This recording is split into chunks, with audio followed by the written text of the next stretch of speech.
देखिए question number 40। Question number 40 में देखिए यहाँ पर ये आपको दिया हुआ है गिलमैन्स रिएजेंट। ठीक है, नॉर्मल ब्यूटाइल है, नॉर्मल ब्यूटाइल है। तो यहाँ पर बेसिकली नॉर्मल ब्यूटाइल जो है एक न्यूक्लियोफाइल है। ठीक है, हालांकि गिलमैन्स रिएजेंट अभी मैंने बताया था पिछले क्वेश्चन में भी कि कोई भी ऐसा ऑर्गेनोमेटेलिक कंपाउंड मिल जाए जिसमें कार्बन जो है ना डी ब्लॉक वाले के साथ जुड़ा हुआ होता है, तो उसके पास वैकेंट डी ऑर्बिटल होने के कारण इसकी न्यूक्लियोफिलिसिटी कम हो जाती है। बोले तो ये वीक न्यूक्लियोफाइल के कैटेगरी में आ जाता है, सॉफ्ट न्यूक्लियोफाइल इसको बोलते हैं। ठीक है, खैर तो यहाँ पर फाइनली जो है ना बच्चों ये दिया हुआ है, क्या ये दिया हुआ है।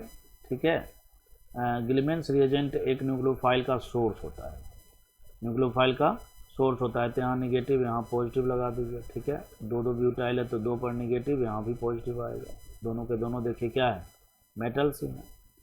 तो फाइनली ये जो न्यूक्लियोफाइल हमें मिल रहा है ना, इस न्यूक्लियोफाइल का अब अटैक होना है। अब सवाल उठता है कहाँ अटैक होगा।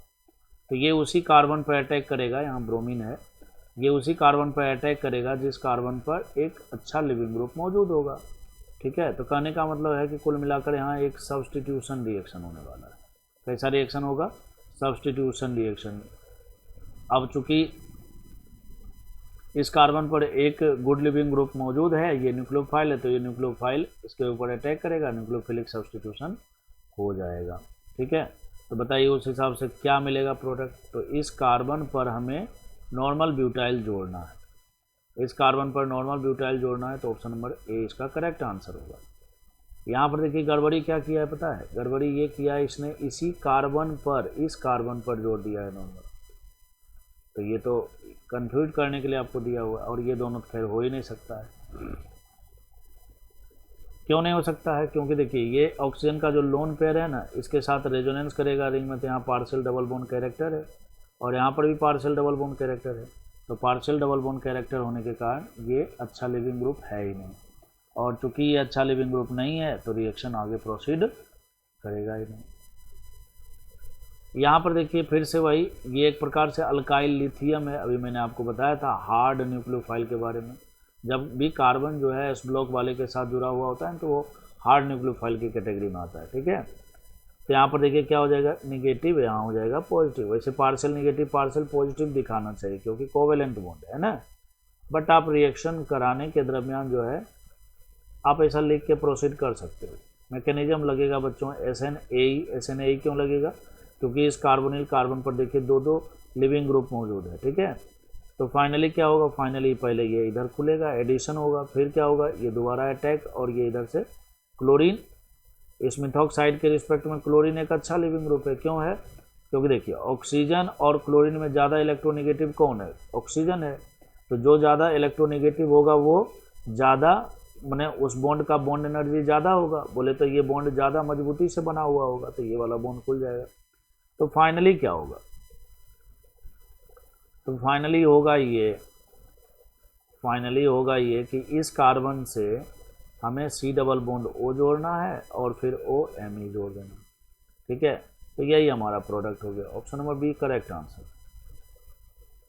क्वेश्चन नंबर 42 में देखिए इथाइल एसीटो एसीटेट। सबसे पहला नंबर तो आपको ये पता होना चाहिए होता क्या है। तो CH3 C double bond O, फिर CH2, फिर C डबल बॉन्ड O, और फिर O, और यहाँ पर इथाइल दिया हुआ है। इसी को हम लोग बोलते हैं इथाइल एसीटो एसीटेट। क्या बोलते हैं, इथाइल एसीटो एसीटेट। ये सब जो नाम आपको मिलता है ना क्वेश्चन सॉल्व करने के दरमियान कुछ, उसको आप अलग से कॉपी में लिखते जाया कीजिए। ठीक है, और ऐसे ऐसे नामों का कलेक्शन किया कीजिए, क्योंकि बहुत बार क्या होता है एग्जाम में नाम पर ही बेस्ड कोई क्वेश्चन बना दिया तो क्वेश्चन आते हुए भी क्या होता है, गलत हो जाता है। अब कहता है ये रिएक्शन करेगा किसके साथ, मिथाइल मैग्नीशियम ब्रोमाइड के साथ, मिथाइल मैग्नीशियम ब्रोमाइड के साथ। ठीक है, और कितना मोल दे रखा है, 1 मोल। तो कहता है कौन सा प्रोडक्ट बनेगा। अब देखिए जनरली बच्चे क्या सोचते हैं, बच्चे ये जनरली सोचते हैं कि ये न्यूक्लियोफाइल है, तो ये न्यूक्लियोफाइल अटैक करेगा कहाँ पर, यहाँ पर करना चाहिए या यहाँ पर करना चाहिए। तो सबसे पहला नंबर तो आप ये डिसाइड कीजिए कि ये कीटोन और एस्टर में ठीक है ज़्यादा इलेक्ट्रोफिलिक कौन सा है, मतलब किस कार्बन पर पॉजिटिव चार्ज की मात्रा ज़्यादा है।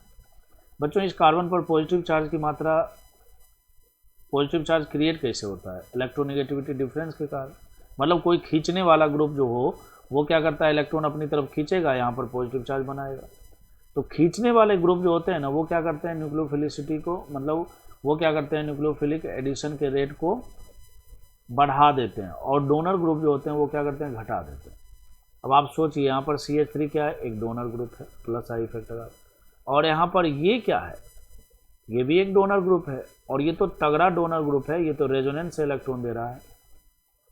देने वाले ग्रुप न्यूक्लियोफिलिक एडिशन के रेट को क्या करते हैं, घटाते हैं। ज़्यादा देने वाले जो ग्रुप होंगे वो क्या करेंगे, ज़्यादा घटाएंगे ना।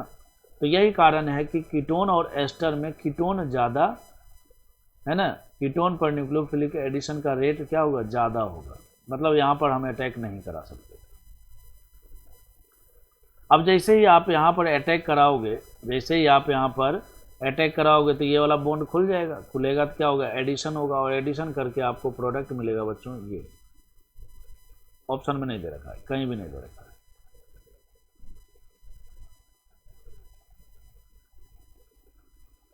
ठीक है, नहीं दे रखा है, मैंने देता तो और मज़ा आ जाता। खैर, तो ये बनेगा जो कि आंसर सही आंसर नहीं है। ठीक है, जो कि सही आंसर नहीं है, मतलब मैंने जो आपको बताया अभी उसके हिसाब से CH3 यहाँ पर जुड़ेगा, ये MgBr है। अगर हाइड्रोलाइसिस होता तो OH में कन्वर्ट कर देते, लेकिन MgBr ही देखिए लिखा हुआ है ऑप्शन में, तो इसका मतलब ये है कि हाइड्रोलाइसिस नहीं किया है, ये सॉल्ट फॉर्म में ही रखा है। ये बनना चाहिए था, लेकिन ये ऑप्शन में भी नहीं दिया हुआ है, और होता तो भी ये आंसर नहीं होता। तो क्या होगा, क्या ऐसी क्या गड़बड़ी हो रही है, क्या हम गलत सोच रहे हैं। गलत ये सोच रहे हैं बच्चों कि जब भी 1,3 डाई कीटोन आपको दिखे, देखिए यहाँ पर C डबल बॉन्ड है, C डबल बॉन्ड, दो C डबल बॉन्ड O के बीच में आने वाला जो CH2 होता है उसको हम लोग बोलते हैं एक्टिव मिथाइल ग्रुप। क्या बोलते हैं, एक्टिव मिथाइल ग्रुप बोलते हैं। दो C डबल बॉन्ड O के बीच में आने वाला जो CH2 ग्रुप होता है उसको क्या बोलते हैं हम लोग, एक्टिव मिथाइल ग्रुप बोलते हैं। और एक्टिव मिथाइल ग्रुप से जो लगा हुआ हाइड्रोजन होता है ना वो बहुत ही ज़्यादा एसिडिक होता है, मतलब उसका एसिडिक स्ट्रेंथ बहुत ज़्यादा होता है, मतलब ये एसिडिक हाइड्रोजन है।